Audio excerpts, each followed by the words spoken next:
치열해지는 지금 선거판입니다. 그리고 선거 폭력 때문에 또 눈살을 찌푸리게 하는 상황도 나오고 있습니다. 유세 현장에 외제차를 몰고 와서 빵빵대며 경적을 울리고 선거 운동원을 위협해서 여러 명을 다치게 하는 사고도 발생하기도 했습니다. 자, 이거 어디서 발생한 겁니까? 박민현 대변인님?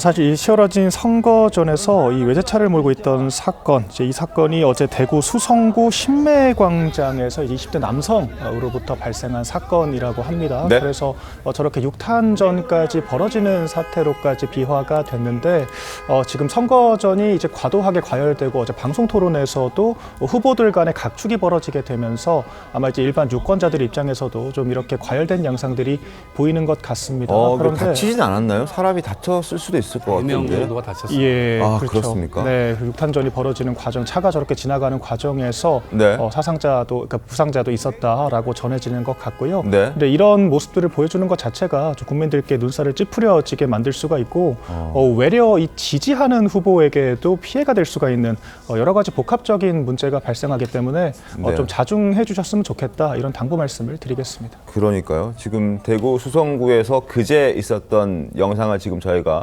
보여드렸는데요. 국민의힘 유세 현장에서도 선거운동원이 시민에게 또 폭행을 당하는 일이 잇따라 발생했습니다. 그러니까 각자 또 지지하는 지지층, 지지하는 정당이 다르다 보니까 불만을 품고 또 과격한 행동, 또 물리적인 폭력을 가하는 사항들이 좀 벌어지고 있는 것 같은데 좀 자중해야 된다는 그런 생각도 많이 듭니다. 강성일 부위원장님. 그러니까 이제 뭐 부산에서도 성남에서도 이런 일이 있는데 사실 평소에도 이런 일이 종종 일어나기도 합니다. 네. 선거운동 하다 보면 좀 네. 부딪히는 일들이 좀 그리고 있죠. 이제 선거운동을 하다 보면 또 과격해지면 이 선거운동원도 그렇고 지지자도 그렇고 좀 몰입되는 경향이 있어요. 네네. 그래가지고 이게 사실 제대로 된 판단을 못 하는데 이게 그나마 평시에는 어떤 작은 소동으로 끝날 수가 있는 거지만 네. 이 선거운동 기간 중에 일어나면 이 작은 일도 법적 처리가 된다는 점을 조금 유의를 하셔야 된다. 그래가지고 어쨌든 본인이 지지하는 후보에게 오히려 피해를 줄 수 있음을 조금 명시해야 된다. 이걸 좀 알았으면 좋겠습니다. 그러니까 안타까운 일들이 자꾸 벌어지고 있습니다. 불만을 갖더라도 저렇게 물리적인 행동을 실천해서는 안 됩니다. 절대 안 됩니다. 절대 안 됩니다. 자, 그리고 엿새 앞으로 다가온 대선입니다.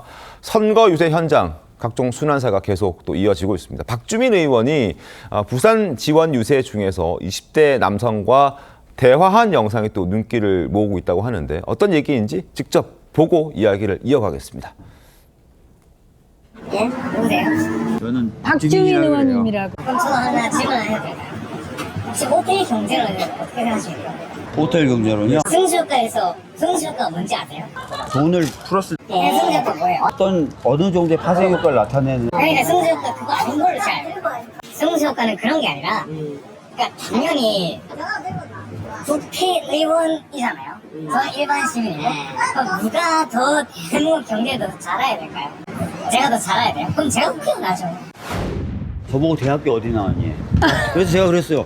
만약에 제가 뭐 어떤 대학을 나와야 좋은 겁니까? 서울대 정도 나와요. 이런 식으로 얘기하시는 거죠. 저 서울대 법대 나왔는데 그랬더니 말을 잘 못하시는 거예요. 그러니까 자, 저런 일들도 이제 벌어지는 겁니다. 뭔가 정책이나 뭐 이런 부분에 불만을 갖고 정책이 좋지 않다라는 뭐 개인적인 지지자들의 어떤 의견을 갖고 마침 의원이 또 보이니까 찾아가서 이런저런 질문을 하는 과정에서의 어떤 살짝의 설전 뭐 이런 부분들도 또 이제 논란이 되고 있는 건데요. 임승호 대변인님 어떻게 보셨습니까? 뭐 아무래도 저 영상만 봤을 때는 일반 시민분께서 조금 치기가 올라오신 상태인 것 같아서 박주민 의원이 굳이 뭐 저 상태에서 설전을 이어갈 필요는 없었다라고 보여요. 다만 네. 박주민 의원의 어떤 저 말이 사실이라면 대학 이런 부분은 사실 뭐 일반 시민분이라 하더라도 뭐 생산성 있는 논의는 아닌 것 같고요. 앞으로도 뭐 엿새 정도 선거가 남았다라고 하지만 이제는 뭐 토론회도 없고 유세 현장 위주의 일정이 계속될 것이기 때문에 네네. 아까 언급된 어떤 선거운동원 간의 충돌 그리고 어떤 심지어는 폭력 사태 그리고 어떤 설전까지 조금 이어지지 않을까라는 생각은 드는데요. 이 부분에 대해서는 좀 정치권 전체가 단결돼서 그런 폭력 행위나 그런 것에 대해서는 좀 단호하게 대처할 필요가 있다라고 생각이 듭니다. 이동학 네. 그 위원님 저렇게 선거운동 유세하고 다니면 저런 분들이 많이 좀 찾아와서 이렇게 얘기를 많이 겁니까? 그렇습니다. 특히나 이 한국 정치가 지역을 중심으로 한 정당의 어떤 문화 이런 네. 것들을 좀 갖고 있다 보니까 반대편 지지세가 좀 약한 지역에 가면 네. 아무래도 시비를 걸거나 이런 일들이 종종 있습니다. 아하.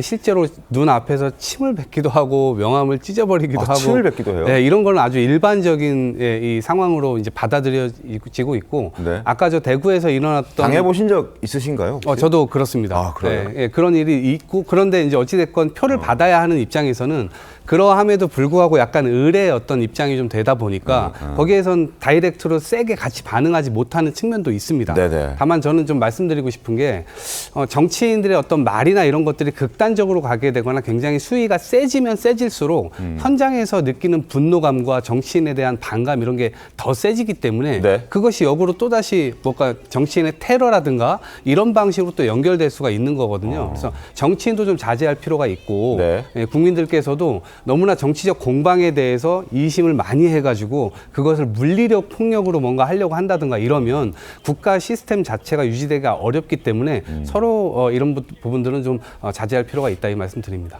어때요, 박민영 대변인님? 지금 이제 공교롭게도 지금 네. 박주민 의원이 이제 유세하는 현장의 모습은 그 지역은 대구와 부산이었거든요. 아무래도 영남 지역이다 보니까 네. 뭐 보수 성향의 지지자들이 조금 더 많이 거주하는 그런 지역이기 때문에 아마 민주당 박주민 의원에게 이렇게 설전도 벌어지고 또 부딪힘도 있었던 것 같은데 네. 반대로 국민의 입장에서는 이제 전라도나 이런 데 예. 가면은 저런 일이 좀 벌어지나요? 제가 사실 지난 대선이 끝나자마자 호남으로 이준석 전 대표, 당시 대표와 네. 같이 그 감사 인사를 드리러 갔었거든요. 비록 저희가 좀 여론조사 당시에 비해서는 10% 초반 정도 득표를 하기는 했지만 역대 모든 대선을 통틀어서 가장 많은 득표를 했던 상황이었기 때문에 그렇게 방문을 하게 됐는데 그럼에도 불구하고 좀 격렬한 항의 시위들이 있었습니다. 그렇군요. 어쨌거나 윤석열 전 대통령이 당선 직후였기 때문에 좀 격앙된 감정들도 있었을 것이고요. 또한 호남 지역 같은 경우에는 그 뭐 대진년을 비롯한 여러 단체들이 좀 적극적으로 활동을 하거든요. 그래서 좀 의도적으로 좀 보수 정치인들이 가는 곳에 미리 진지를 구축하고 있는다라고 하던지 그런 일들이 비일비재한데 사실 이런 모습들은 양 진영 모두에게 도움이 되지 않는 네. 서로의 어떤 혐오와 갈등만 키우는 상황이 될 수 있기 때문에 서로가 양 지역에서도 충분히 어떤 자신들의 매력을 어필하고 또 공약을 설파할 수 있도록 공간을 열어두는 것도 필요하다 이렇게 말씀드리겠습니다. 알겠습니다.